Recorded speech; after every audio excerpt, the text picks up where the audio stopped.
সময় কত বড় নিয়ামত। একজন দার্শনিক বলছে যে সময়কে গুরুত্ব দিল না, সে নিজে কি গুরুত্ব দিল না। আমি একটা বরফ, আমি নিজে একটা বরফ চু চু চু চু করে শেষ হচ্ছে। তার মানে বরফ যেমন চুঁয়ে শেষ হয়ে যায়, একটা মানুষ তার বয়সটা চু চু করে শেষ হয়ে গেছে। সে 1 ঘন্টা বসে আড্ডা দিল, সময়টাকে নষ্ট করে দিল। ওটা কখন বুঝবে? যেদিন কিয়ামতের দিন একটা নেকির কারণে জাহান্নামের ফয়সালা চলে আসবে, তখন মাথা ঠুকে বলবে, কেন আমি চায়ের দোকানে 3 মিনিট সময় ফালতু কাটিয়েছিলাম। একবার যদি ওই ফাঁকে সুবহানাল্লাহ বলে নিতাম তো আজকে বেঁচে যেতাম। সময়ের কত মূল্য বন্ধু জেনেলেন ওই লোকের কাছে যার পরীক্ষায় ফেল করেছে, যার হাত থেকে ট্রেন ছাড়া গেছে, যে একটা বছর কিভাবে তার কাটবে। অতএব বন্ধু, সময় এত বড় নিয়ামত। সময় আপনার সঙ্গে কথা বলে। আমার এই চুলগুলো ছিল কালো, সময় কিন্তু সাদা করেছে। আমার চোখে কোনোদিন চশমা ছিল না, যতদিন পড়াশোনা করেছি চশমা কি জিনিস জানতাম না। এখন কোরআনের পাতা খুলতে গেলে আগে চশমা লাগাতে হবে। সময় আমার গান চোখে চশমা এনে দিয়েছে। শুধু তাই নয়, 3 ঘন্টা কেন, একটা না 4 ঘন্টা বকেছে, কিছুই মনে হয়নি। এখন 1 ঘন্টা ক্রস হলে মাথা ঘুরতে শুরু করে। সময় আমার সঙ্গে কথা বলে। শুধু তাই নয়, একজন দার্শনিক বলছেন সূর্য মানুষের সঙ্গে কথা বলে। যখন সূর্য পূব দিকে উঠে তখন বিশ্ববাসীকে বলে, এটা কোরআন নয়, এটা হাদিস নয়, এটা তাফসীরে এসেছে। সূরা আসর আর ফজরের তাফসীর করতে গিয়ে 8 থেকে 10 রকম তাফসীর এসেছে। নাম কেন ফজর হলো আর নামটা কেন আসর হলো? তার মধ্যে একটা তাফসীর, যখন সূর্য উঠে পূর্ব দিকে তখন সূর্য বিশ্ববাসীকে বলে, ওরে সৌভাগ্যবানের দল, গত রাতে তুমি লাশ হয়ে যাওনি, কবরে তুমি যাওনি, তোমাকে আল্লাহ আবার একটা নতুন দিন দিয়েছে। তোমাকে আল্লাহ কত ভালোবাসে, আবার তোমাকে সুযোগ দিয়েছে। যে সুযোগটা তুমি কবরে চাইবে, যখন আযাব শুরু হয়ে যাবে তখন তুমি বলবে, আল্লাহ একবার ছেড়ে দাও, আমি গুনাহ আর করব না। সেদিন তুমি ছাড়া পাবে না। আজকে আল্লাহ তোমাকে ছেড়ে দিয়েছে। এই রকম 53 বছর তোমাকে প্রতিদিন সূর্য ওঠার সময় ছাড়ছে। সুযোগ পেয়ে গেছো, তওবা করে নাও, মসজিদে গিয়ে চোখের পানিতে কেঁদে নাও। হে সৌভাগ্যবানের দল, না জানি মাগরিবের আযান তুমি শুনতে পাবে কিনা, এর কোনো গ্যারান্টি নাই। কিন্তু ওই সূর্য যখন আবার পশ্চিমে ডুবে তখন বিশ্ববাসীকে বলে, বিশ্ববাসী রে, চলে গেলাম, তবে বলে গেলাম তুই একদিনের রাস্তা কবরের দিকে আগিয়ে গেলি। তোর কবর যত দূরে আছে তোর কাছ থেকে একদিনের রাস্তা কেড়ে নিল। তুই কবরের দিকে আগিয়ে গেলে তোর কবরে যেতে যদি 20 খানা দিন ছিল, আজকে থেকে 19 দিন গুনবি, কালকে 18 দিন গুনবি। হে হতভাগার দল, সারা দিনটা গাফলতি করলে, তবে শুনেলে সামনে তোর রাত এসে গেছে। রাতকে পেয়ে গেছিস মানে তুই সৌভাগ্যবান। তাড়াতাড়ি একটা কাজ কর, এই রাতি তুই রবের সঙ্গে আলোচনা করলে, রবের কাছে ক্ষমা চেয়েলে, গভীর রাত্রিতে আর গাফলতির ঘুম তুই দিবি না। অতএব গাফেলরা প্রথম যে কাজ করে, এরা সময়কে নষ্ট করে। যে ব্যক্তি সময়কে নষ্ট করে সে মূল্যবান জিনিসকে হারিয়ে দেয়। তাই বিশ্ব নবী বলছেন, ফারাগাকা কাবলা সুগলিকা, সময় একটা নিয়ামত, হাতছাড়া হয়ে যাওয়ার আগে উম্মত রে সময়ের দিকে খেয়াল করিও। সময়টা নিয়ে অনেক আছে। আল্লাহ একটা শব্দ ব্যবহার করেছে ফজরের কসম খেতে গিয়ে কি বলেছে হাল ফি যালিকা কাসামুল লিজি হিজর হাল ফি যালিকা কাসামুল লিজি হিজর হিজর মানে হচ্ছে চেতনা ব্রেক ব্রেক কত রকম আছে ডিস ব্রেক আছে অয়েল ব্রেক আছে তারপরে ব্রেক লিভার যে তার ব্রেক আছে হাওয়া ব্রেক আছে পৃথিবীতে যত ব্রেক আছে বিমান থেকে নিয়ে প্লেন থেকে নিয়ে রেল থেকে নিয়ে রকেট থেকে নিয়ে সাইকেল পর্যন্ত সব ব্রেক গুলোকে যদি এক জায়গায় করে দেওয়া যায় মোটরসাইকেলে কোনটাই ব্রেক নয় ব্রেক হচ্ছে বিবেক ব্রেক হচ্ছে বিবেক একটা দামি মোটরসাইকেলে চাপানো হয়েছে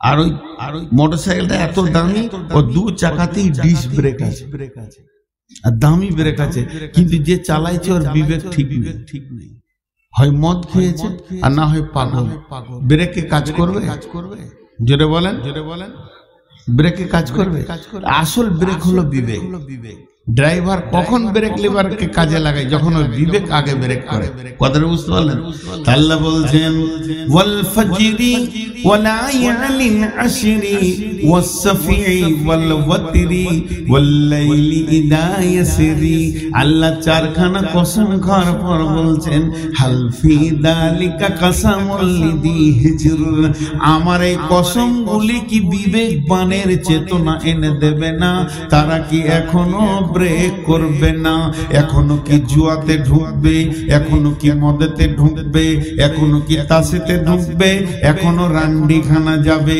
এখনো বেশ্যাগিরি করবে মেয়েরা বেপরদা থাকবে ছেলেরা লুচ্চা হবে এখনো সুদের দাসে বসবে এখনো সুদের টাকা গুনবে এখনো মদের বোতলে হাত দিবে তবে ব্রেক কখন করবে এদের কি চেতনতার ব্রেক এখনো হলো না সময় কি এদের আসছে না ফজর হয়ে গেল সারা রাত চলে গেল এখনো কি ব্রেকের ঢিলাটা থেকে গেল এরা গ্যারেজে যাবে কখন বিবেকের ব্রেকটা ঠিক করবে কখন গাড়ির ব্রেক ঠিক আছে বাইকের ব্রেক ঠিক আছে মানুষের ব্রেকটাই ঢিলা আছে বাইকের ব্রেক ঠিক আছে ট্রাকের ব্রেক ঠিক আছে ডাম্পারের ব্রেক ঠিক আছে বুলোরোর ব্রেক ঠিক আছে মানুষের ব্রেকটাই ঢিলা হয়ে গেছে এটা সময় কাল একদিন বলবে কেন তুমি তোমার ব্রেকের বিবেচনা নষ্ট করেছো আল্লাহ তাবারাক ওয়া তাআলা বলছেন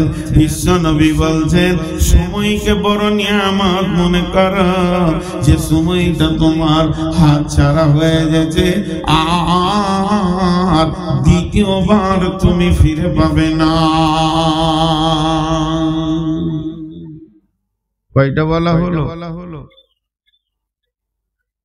হ্যাঁ জওয়ানি নিয়ামত বার্ধক্যের আগে সুস্থ শরীর নিয়ামত রোগা হওয়ার আগে সময় নিয়ামত হাত ছাড়া হয়ে যাওয়ার আগে नंबर 4 गेना का कबला फकारी का गेना का कबला फकारी का বিশ্বনবী বলছেন সম্পদ একটা নিয়ামত যেদিন তুমি ফকির হয়ে যাবে সেদিন তুমি বুঝবে মালের কি দাম আছে চারজন উঠলো এরা 1 টাকাও দিবে না বক্তা যখন মালের কথা বলেছে তো নিশ্চয়ই কালেকশন হবে পাগলরা বসে থাকবে বুদ্ধিমানরা ঘর যাবে ঠিক বলেছি না জি একটু দেখেন তাফসীরটা শুনেন বিশ্বনবী বলছেন তুমি ফকির হবি পৃথিবীর সমস্ত মানুষ একদিন ফকির হয়। ভালো করে তফসির খুলে দেখলেন কেমন করে ফকির হয়। 50 কোটি টাকার মালিক আজকে আল্লাহ কালকে রাস্তার ভিখারি বানাতে পারবে কি পারবে না? জি জি, দেখেন বাংলাদেশের মন্ত্রী কি হয়ে গেল, আল্লাহর কারিশমা। সাদ্দামকে ফাঁসিতে ঝুলিয়ে দিল বেঈমানেরা। প্রধানমন্ত্রী সারা পৃথিবীতে বড় বড় কোম্পানিকে আল্লাহ রাস্তায় বসিয়ে দিয়েছে, দিয়েছে কি দেয়নি? এটা একটা ফকির। 2 নম্বর ফকির, থাকতে গরু বইনা হাল, তার দুঃখ সর্বকাল। কাকে দেখাইছে ক্যামেরাতে? ওই আমি হিরো আছি, তুমি বসো। এগুলোতে মাথা কেটে দেয়, বক্তব্যের লাইন কেটে দেয়। হ্যাঁ বস। এই বুড়াটাকেই দেখুক সবাই।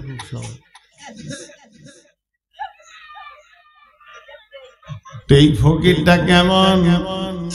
আল্লাহর নবী বলছেন গেনা কা কাবলা ফাকারিকা।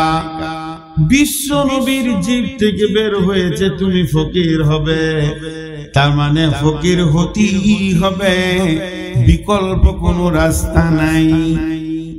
বহুজন আছে 200-400 কোটি টাকার মালিক, ছেলেরা ব্যবসা বাণিজ্য চালাচ্ছে, আব্বার আর হুঁশ কম, 98 বয়স। বৌমাকে জিজ্ঞাসা করছে পারবিন গে কি আব্বা?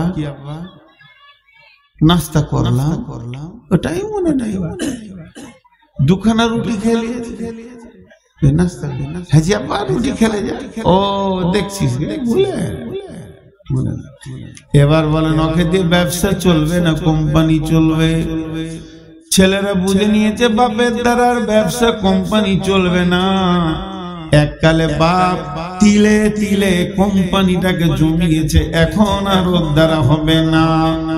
ছেলেরা ব্যবসা বাণিজ্যে নেমে গেল, এখন এখানে জালসা শুরু হয়ে গেছে। এটা কোন জায়গা? লক্ষ্মীপুর, কৃষ্ণপুর। এখন কৃষ্ণপুরে জালসা শুরু হয়ে গেছে।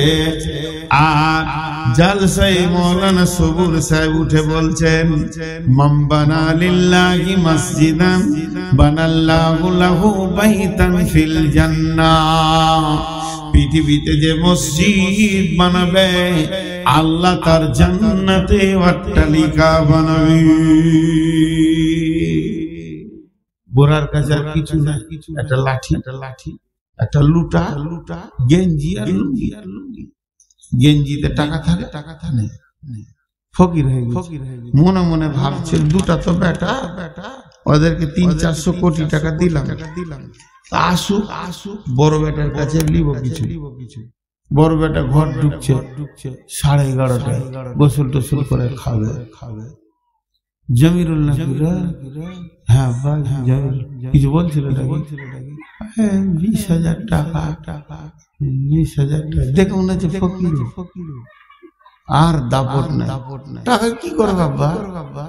মসজিদে 2 তলা হবে, টাকাটা নিজের কবরকে বানানোর জন্য, আখেরাত বানানোর জন্য চিন্তা করে।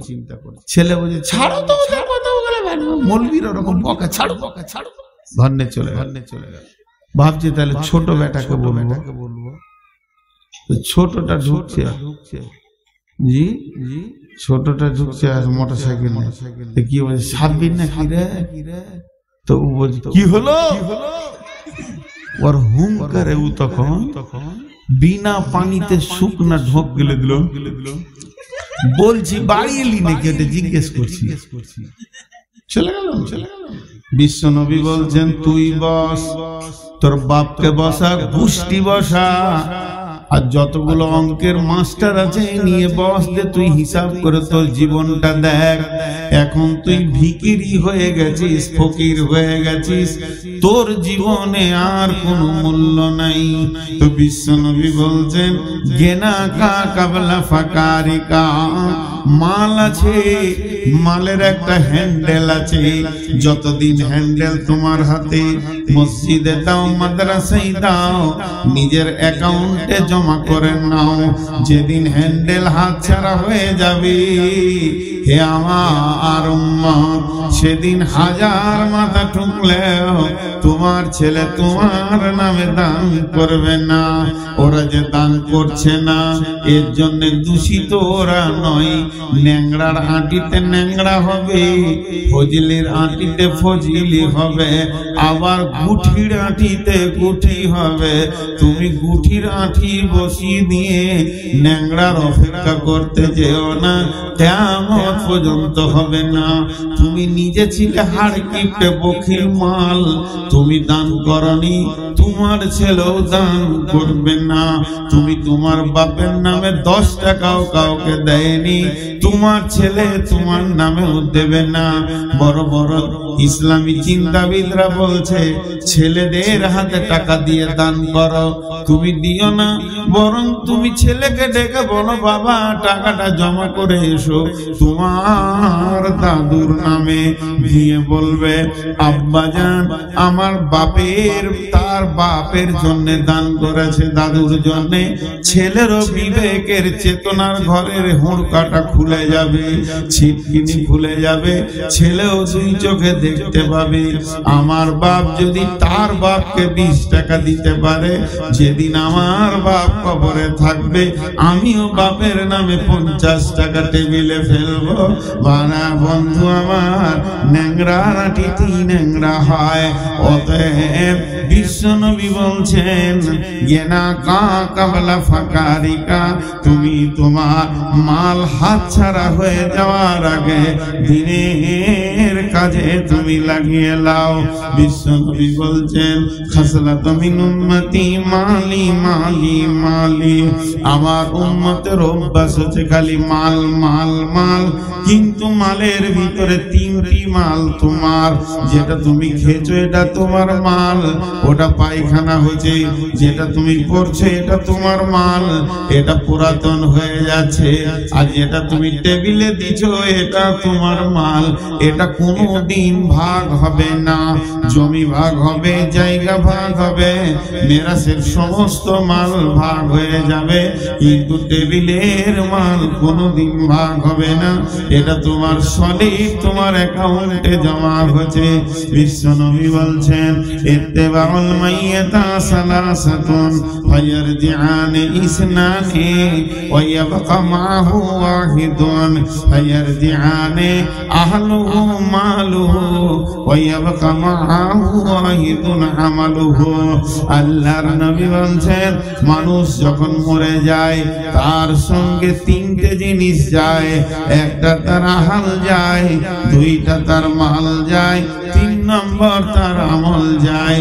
আর যখন মাটি হয়ে যায়, দাফন হয়ে যায়, 2 জন ফিরে চলে আসে, আহাল আর মাল ফিরে চলে আসে, আমল তার সঙ্গী হয়ে যায়।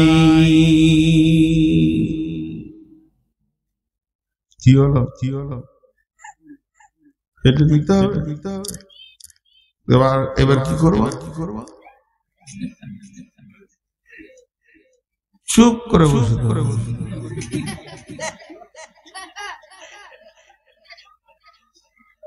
আমার রেকর্ডিং করতে আসবে না কেউ। এবার মূর্তি চলেছে, আর দরকার নেই। তো আমি কোনোদিনের সুযোগ কাউকে দিই না।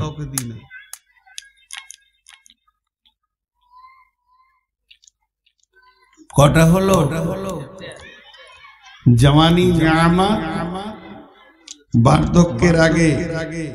তারপরে কি নিয়ামত বললাম?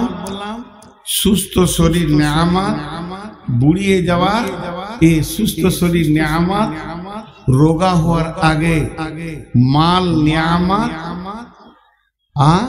গরিব হয়ে যাওয়ার আগে সময় নিয়ামত, হাতছাড়া হয়ে যাওয়ার আগে। 4টা হলো। 5 নম্বরে বিশ্বনবী বলছেন হায়াতিকা কাবলা মাউতিকা, হায়াতিকা ক্বাবলা মাউতিকা। এটা আমাকে তাফসীর করতে হবে না, আপনারা নিজেই বুঝে নিতে পারবেন নবীজি কি বলছেন। হায়াতিকা ক্বাবলা মাউতিকা, বেঁচে থাকাটা একটা নিয়ামত।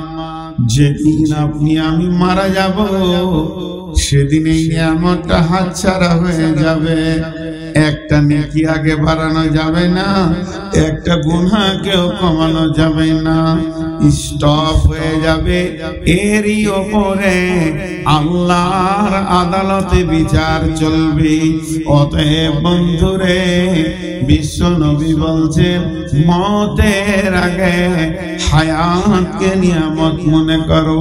এখনো তওবার সুযোগ আছে, এখনো ঘাটতি পূরণ করার সুযোগ আছে, এখনো ইস্তেগফারের সুযোগ আছে, এখনো 10 টাকা দিয়ে একটা নেকি বাড়ানোর সুযোগ আছে, ইস্তেগফার করে নেকি বাড়ানোর সুযোগ আছে।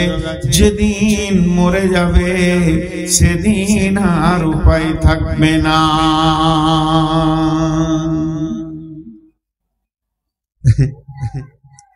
একটা বিরেলিদের ঘটনা শোনাই।